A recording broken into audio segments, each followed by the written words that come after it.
Guys, TC here. Quite a sad review today. Today we're giving the Swansong to the Waffentry Auf E100. This tank's no longer going to be in the game much longer, so I wouldn't worry about picking one up anymore. But when it's one of the most devastating tier 10 TDs in the game. 2000 hit points is a great big slug of health. A 128mm gun with a 5-shot autoloader is pretty devastating. 276 pen standard and 352 with premium. It's actually got one of the lower premium pens than the out of the tier 10 TDs. Especially when you consider that, for example, the mighty Death Star here has 310mm of pen with its AP as standard, but its premium ammunition does only have 230 pen, but it is Hesh. And in order to one-shot a waffle, it does need to get the mother of all rolls. The Object 268 has 303 pen with its standard ammunition and a mighty 395 penetration, but it is heat ammunition that its premium ammunition is, so normalization and bouncing does occur quite a lot.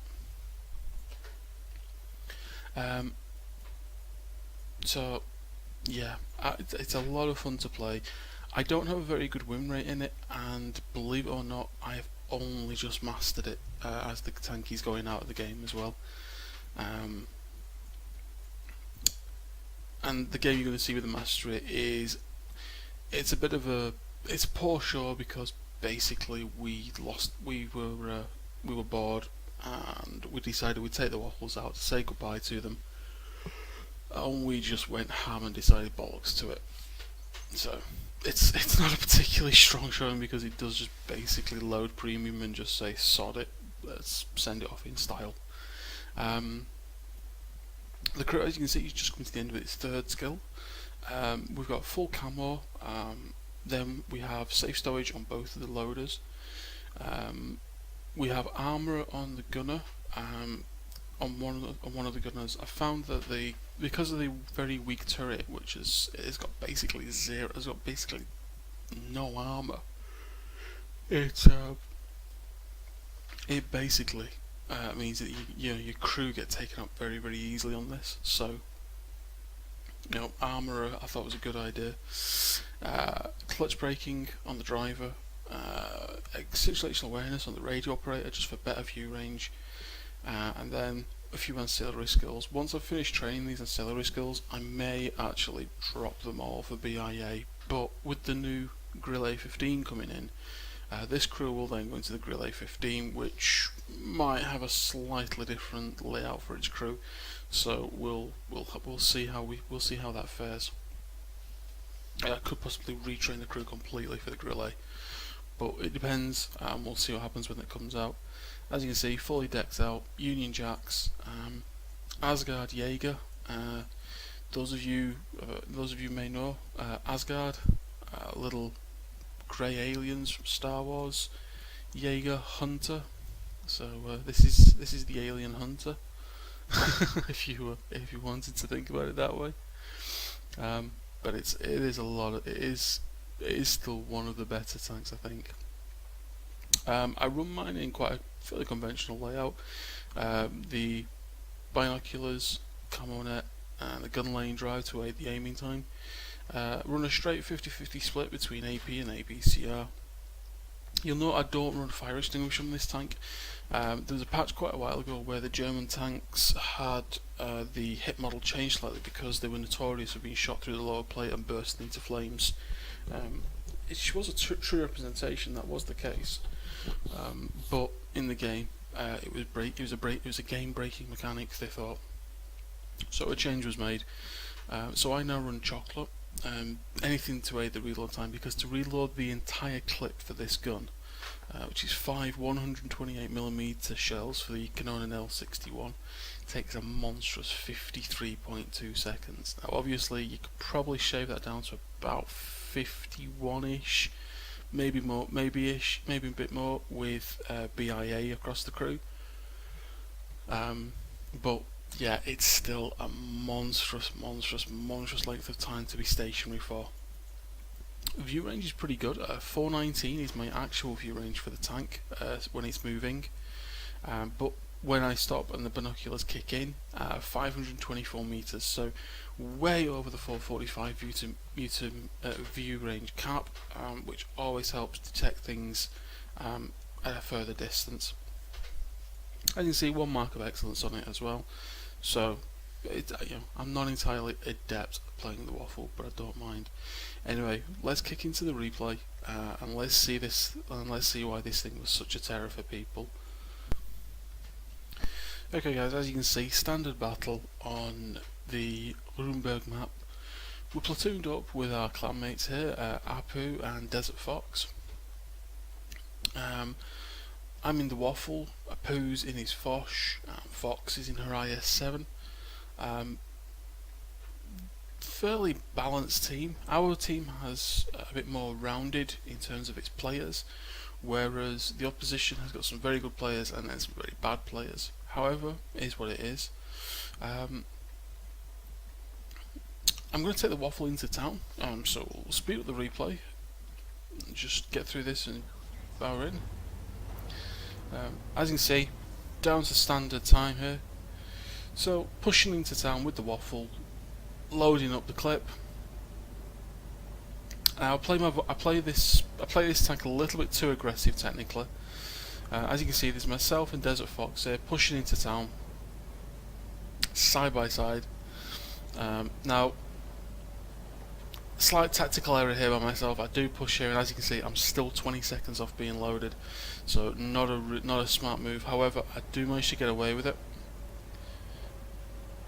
We're almost in the centre of the map now for the engagement down here at the heavy tank zone, and we're nearly loaded.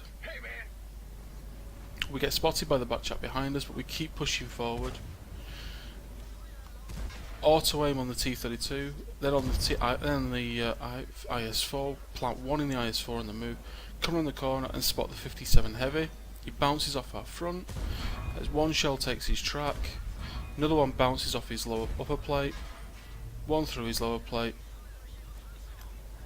and then we're on reload. 3 shells, 1599 damage, 2 bounces in that clip. Not a particularly good start. However, we only took 2 shells in return. It is a good return on this. We did just 1 hit point less than double what we output. So we're now just going to sit back, chill out, wait for our reload to finish. I'm asking Fox to tank shot for us and keep us safe. I pop back to have a look if I can take out the IS4. So he seems posturing to look down here. As you can see, because the fully traversable turret, you are able to really flexibly use this tank in quite a few different ways. Okay, there's a clip loaded, 5 shells loaded, ready. And I'm trying to decide which way is going to be best for us to proceed at this point. I decide we need to take the autoloader out. So I push forward, 57 heavy hits me once, takes my tracks out. I bounce off his turret, I wait, he pops forward, there's 1 through his turret. I ask Fox to push forward and can she take him out. 3 in the chamber, so we have enough damage in this clip to do a good another 1600 damage. I decide to push forward. I don't waste a shell on the 416 or on the IS4. We're lucky that we don't take a hit in return. We take the 57 heavy out, then I've got 2 shots left. We might be able to 2-hit the lurver here. We push forward. The lurver's backing off though. There's a 416 behind us and I've got to get rid of this guy. I track him and set him on fire. I have 1 shell left. Technically that was a low roll with that shell. The shell rolls vary so much. Okay, 710. We have to pray for a high roll as we come around the corner. We need a high roll. And and he takes a hit as we hit him as well. I back off, I'm loading. I ask Fox to take out the arty there. As you can see, we're already up to 3.1k of damage. Forgetting the type of ammunition that we're firing on this, you know, we've devastated the opposition here. You know, we've basically rolled around and annihilated. In the case of the 57 Heavy, we took virtually all of his health bar in one shot. Fox pushed forward and got taken out by the bat shot there. I'm on reload, so I'm a little bit trapped. I have to make sure, I have to back up and hide my big ass tank. As you see, I get hung up on the terrain there. I put myself in a very tricky position. 907 spot source misses. We get one shell, miss one. He wiggles out of our reach. I'm playing a little bit dangerously here because the bat chat is still alive. I'm waiting for the 907. Auto aim on the 907, and that was 3 hits, and the 907's out. I've got one shell left in the clip. Artie misses me. I'm perilously low on hit points now, and I'm backing up for safety. I'm keeping the shell in the chamber. You know, the bat's, he's not one-shottable, but if I'm gonna go out, I want to go out, you know, on my terms. I know, you know, I'm desperate to take a reload on this because I really do need to take a reload. We win him fairly comfortably though. So I decide now I'm going to push forward. We've got one shell in the chamber. You know, we have to pray for a high roll to take out the bat, but you know, at the same time I need to be careful of the arty. I snap the shot, but nothing there. I basically shoot mid-air. I'm backing up to reload. There's no cover for me. There's an arty left, and I've got 42 seconds to hide from a bat. Luckily, we've got this little alcove here that we're able to tuck into. We're at 4.6k of damage, as you can see, with 4 kills. The 30 pops up and goes straight into the cap, which is, it's not a smart move. Not a smart move at all. We still outnumber the opposition there. We've got, you know, they've got a bat with not much health. They've got a Skoda T50 with, you know, not too much health. The IS-3 is full health wherever he is in the map, and obviously they've got artillery. Compared to them, our team's pretty beaten up. So, you know, we need to be careful on this. There we go. We've loaded. We're fully loaded now. So I'm sitting very chilled at the minute. I don't want to pop out and get spotted, but at the same time I don't want to not be spotted. So the 30's calling for help. There's the bat. Pop out to see if we can land a shot onto the bat, but he's behind the building. Nothing we can do there. No shot we can feather. The Skoda's on the corner. Now, unless the Skoda comes around the corner, we can't get a shot on him.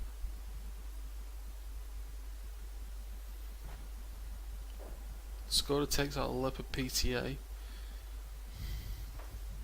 Again, we're just waiting to see if we can get shots on this bad shot. But should the Skoda come round the corner, we are totally ready to take him out now. All of the opposition in this clip, we only need 3 of these shells theoretically to take out what is left on this team. You know, the bat is a one shot. We can take the bat out with a single shot. As you can see, because where he is, we can't get a shot on him, unfortunately.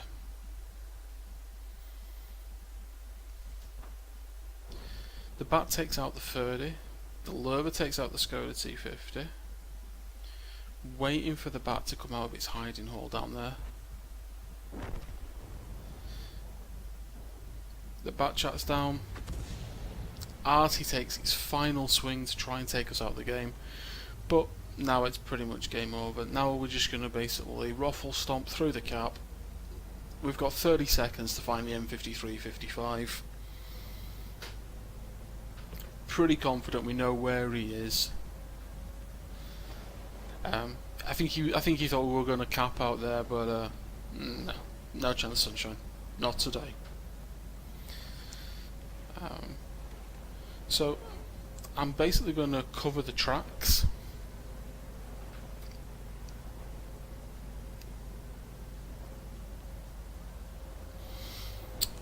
So here we go. There's the M53, 55. The 57 heavy misses. We don't. 5,000 damage. Let's go to the post-game results. Guys, as we can see, this is the post-game results for the Waffle E100 Ace. As you can see, it was our first mark of excellence, the mastery badge. We got the arsonist for setting the object 416 on fire, the duelist, the fighter for effect badge, and we also got high caliber. We earned 61,305 credits, which is 1,553 XP. That's not doubled or anything like that. That's just straight raw outright XP. On the team score, as we can see, we were top for damage and we were top for base XP. You know, almost a clear 1100 damage above the T57 heavy, which is another auto loader, and virtually double the next highest to the next two. We basically did the same as the next two highest tanks combined. You know, it's pretty. You know, you can see how devastating this tank is, and if you can imagine, this is the nerfed version. So you know, this is pretty insane. Detail report, as you can see, we fired 16, 14 hit, 11 penetrated. We bounced 3 and we missed 2 completely. We actually managed to bounce 1600 of our own, which, considering the turret on this thing is so big and so weak, is pretty impressive actually. It doesn't often bounce shots, the Waffle, so any damage blocked by armor on the Waffle is always impressive. And we assisted the allies with 967 assistance damage there, tracking, etc. spots. As you can see, we burnt through credits on that game. This is one of these games where we just didn't give a fuck. The tanks went out of the game anyway, so balls to it. I don't really care. We're just gonna burn through the credits, burn through everything like that, and we're just gonna take it out. Luckily enough, we got an ace, but you know, you don't play the Waffle like that. But we don't have to worry about that. The Waffle is no more. Long live the king, as they say. You know, rest in peace, his king. Long live the king. The Grill A15 looks like it's going to be an amazing tank. I'm trying to get some test server footage for you so I can actually put a video together, but it's proving to be tricky at best. So we'll see how we get on. Anyway, goodbye Waffle. You were game-breakingly overpowered. You caused lots of people to cry into their sleep at the sight of you on the opposition. Over time though, you became scared of little tier 8 scouts. You saw T49s running around and you cowered in corners. However, it's off to the graveyard with you, dear boy. Anyway, we won't see something like this again, hopefully. Or will we? How overpowered is the Grill A15, ladies and gentlemen? Anyway, guys, I'll see you all later.